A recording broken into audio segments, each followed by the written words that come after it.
Kumbaga sa Taiman mo, mas ano sa akin yung sigod mo. Kung sama nga kayo. Pakson. Ha? Taiman Pakson. Ang dami mo nang binabanggit. Ah, sabi ko, yung mga pinagbabanggit mo rito. Baka ba yan, pare? Simbolo ka lang, pare. Ibig sabihin. Simbolo kasi yan sabi sa akin, dito daw akong patatak sa labas. Pati niya ako ng 5 balls mo. 5 balls yan, Ha? tol. Nasaan? Ay na. Tignan mo tayo. Alvin, Ay, Alvin. eh, Alvin. Ha? Eh, ano Hindi, yung- ito simbolo ko. Ha? Oh. Ha? Tignan mo, pare. May sagrado ba yan? May harang ba yan? Bibit yun. Hindi, tignan mo. Eh ano yung munti na yan eh. Iba tatakan sa munti, wala naman tutakan dyan. Ito ano lang te, shampoo at saka Ha?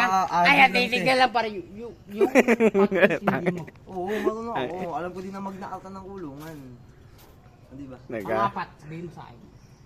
Ah, nakalimutan ko na eh. Binasa namin yung bago kami makakulong. Ay, bago kami ilipat eh. Wala tayong pag-usap. Alam ko din ang ibig sabihin ng Sputnik. Ah. Yung tatak mo, nasaan? Eh dito nga daw, di ka nga nagpapatak sa labas kasi sa labas daw ako patatak. Wala tayong pag-usapan. Ha? Wala tayong pag-usapan. Okay, ganyan.